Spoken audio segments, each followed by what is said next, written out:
पूरी दुनिया में आपने भगवान शिव को हमेशा नंदी की सवारी करते देखा होगा, लेकिन भारत में एक ऐसी जगह है जहां महादेव नंदी पर नहीं बल्कि एक मेंढक की पीठ पर सवार हैं। इतना ही नहीं, यहाँ नंदी बैठे हुए नहीं बल्कि अपने प्रभु को देखने के लिए खड़े हैं। कहते हैं इस मेंढक मंदिर में मांगी गई मुराद कभी खाली नहीं जाती। लेकिन आखिर एक राजा को मेंढक का मंदिर क्यों बनाना पड़ा?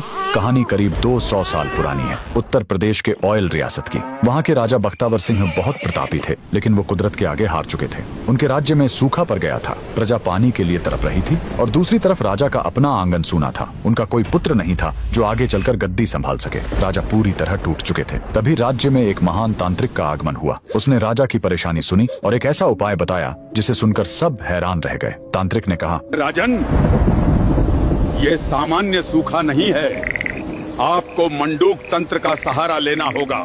मेंढक ही वो जीव है जो बादलों को बुलाता है।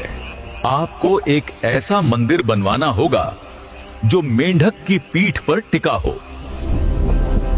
राजा ने तांत्रिक की बात मान ली। निर्माण शुरू हुआ, लेकिन इसमें सीमेंट या चूने का इस्तेमाल नहीं किया गया। इस मंदिर को अमर बनाने के लिए पत्थरों को औरत की दाल और गुड़ के पेस्ट से जोड़ा गया। जमीन से 100 फीट ऊपर एक विशाल पत्थर के मेंढक की आकृति बनाई गई और उसी के ऊपर यह भव्य मंदिर खड़ा किया गया। मंदिर तो बन गया, लेकिन प्राण प्रतिष्ठा के लिए राजा खुद नर्मदा नदी से पवित्र नर्मदेश्वर शिवलिंग लेकर आए। और फिर वही हुआ जिसका सबको इंतजार था। जैसे ही पूजा शुरू हुई, आसमान में काले बादल छा गए और राज्य में झमाझम बारिश हुई। इतना ही नहीं, कुछ समय बाद राजा को पुत्र रत्न की प्राप्ति भी हुई। आज भी यूपी के लखीमपुर खीरी में यह मंदिर शान से खड़ा है। इस अद्भुत मेंढक मंदिर के लिए कमेंट में लिखें, हर हर महादेव।